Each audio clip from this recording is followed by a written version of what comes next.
सच्ची कहते मान लीजिए, ये केवल कागजों में लिखे हुए शब्द नहीं। प्रभु को तुम्हारे 56 भोग नहीं चाहिए, प्रभु को ये तुम्हारी वस्तुएं नहीं। मानो आज्ञा के अनुसार नहीं चलेंगे, तब तक आपको सुख स्वप्न में भी नहीं हो सकता। आपका सहयोगी भी आपको छल करके दुख देगा। परिणाम आते अशांति, दुख, क्लेश, बंधन।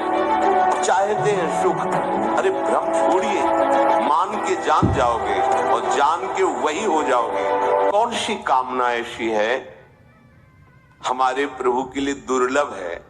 अरे ये अनंत सृष्टि एक निमिष में जिन्होंने रचा है, वो तुम्हारी कामना नहीं पूर्ण कर सकते, पर तुम गंदे आचरण करो, हिंसात्मक वृत्ति रखो, दूसरों को दुख देने वाली चेष्टाएं करो, पापाचरण करो, भगवद विमुख जीवन बिताओ और सोचो कि आपकी कामनाओं की पूर्ति हो जाए।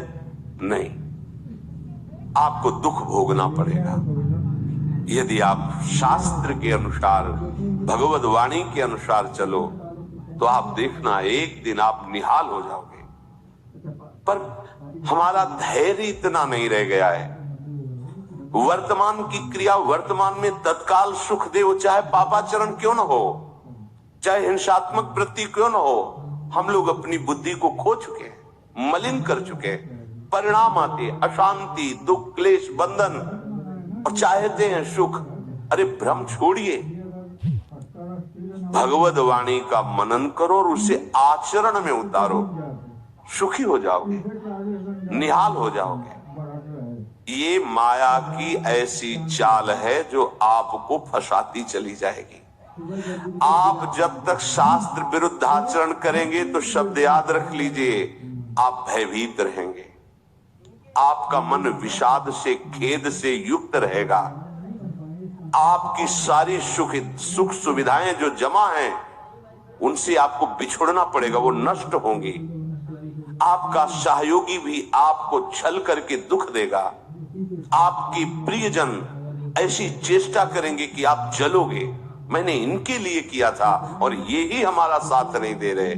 मान लीजिए, जब तक आप हरि की शरण में होकर उनकी आज्ञा के अनुसार नहीं चलेंगे, तब तक आपको सुख स्वप्न में भी नहीं हो सकता। प्रार्थना मान लीजिए, ये हमारी दुश्मन की चाल है हमें नष्ट करने की। ये जो अज्ञान रूपी शत्रु है, यही हमें नष्ट कर रहा है। इसलिए भगवद वाणी श्रवण कीजिए। ये केवल कागजों में लिखे हुए शब्द नहीं, वांग्मय स्वरूप भगवान का है। जिन्होंने माना है निहाल हो गए हैं। सच्ची कहते हैं, सच्ची कहते हैं। मान लीजिए, बार बार इसलिए कह रहे हैं कि बस मान लीजिए, तब आप इसका अनुभव करेंगे। मान के जान जाओगे और जान के वही हो जाओगे जो प्रभु हैं। प्रभु हैं, प्रभु का यही महान महिमामय स्वरूप है। जो प्रभु का आश्रय लिया, प्रभु अपने समान बना देते हैं, उसे अपने समान बना देते हैं। अपने समान क्या, प्रभु अपने सेवक के सेवक बन जाते हैं। आवश्यकता केवल प्रभु की बात मानने की है। प्रभु को तुम्हारे 56 भोग नहीं चाहिए, प्रभु को ये तुम्हारी वस्तुएं। अरे मानो एक माया की जरा सी झलक में मारा घूम रहा है ऐश्वर्य, वो मायापति श्री कृष्ण है। तुम्हारा तोला 2 तोला सोना, ये 56 भोग, ये कपड़ा लत्ता पोशाक, ये प्रभु को चाहिए। अरे इसमें आपका भाव है, दुलार है, बस इस बात को प्रभु देख के प्रसन्न हो रहे हैं। इससे नहीं प्रसन्न हो रहे कि आप बहुत कीमती इत्र लगा रहे हैं, बहुत कीमती। हम आपसे सच्ची कहते हैं, हमारे प्रभु की श्री अंग की जो सुगंध है, उसके आगे यहां जितनी भी सुगंध है वो दुर्गंध के समान है। ये मायाकृत है, वो चिदानंद है। कैसे? पर वो जब हम उस वस्तु के साथ दैन्य भाव से, हमारे प्रभु तो देखो इतने करुणामय है कि सबरी जी के जूठे बेर खा रहे हैं।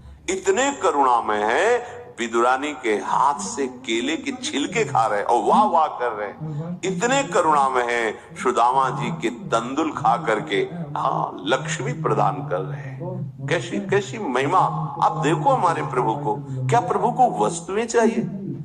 यदि आप अभिमान करके सोने का मुकुट और 56 भोग और दुनिया का कुछ नहीं, कुछ नहीं चाहिए। दुर्योधन ने क्या नहीं व्यवस्था की थी, देखा भी नहीं भगवान, और विदुरानी जी की उसी समय जाकर मांग कर छिल के पा रहे। हमारे प्रभु को आप चाहिए, आपका प्यार चाहिए। वो प्यार समुद्र है, और आपका प्यार आपके सुख के लिए चाहिए। वो तो सुख समुद्र है, तुम क्या सुख दे दोगे उनको? तुम तो उनकी एक तरंग हो, ऐसी अनंत तरंगे उनकी स्फुरित हो रही उनमें। तुम्हें सुख प्रदान करने के लिए वो केवल तुम्हें चाहते कि तुम उनके हो जाओ। इसीलिए तुमने जो जो अपना माना है, उस अपनेपन को समेटने के लिए कहा जाता है, आप प्रभु की आज्ञा पालन करते हुए अपना सर्वस्व ये मानिए मेरे प्रभु का है, क्योंकि उन्हीं का है। तुमने रचा नहीं है, तुम्हारे सामर्थ्य नहीं कि एक भी वस्तु रच सको। जितनी भी रचना वो सब उन्हीं की माया से रची हुई है। तो आप क्यों नहीं मानते मैं और मेरा ये सब प्रभु का है? ऐसा जीव ही मानोगे, आप आनंद समुद्र में गोते लगाने लगोगे। ज्ञान का मार्ग अत्यंत कठिन है, वही ज्ञान भक्ति से बिल्कुल सहज में आ जाता है, बिल्कुल सहज में आ जाता है। अगर हमारे हृदय में सुख पाने की लालसा है तो हमें महापुरुषों द्वारा जो मार्ग स्थापित किया गया है उसके अनुसार चलना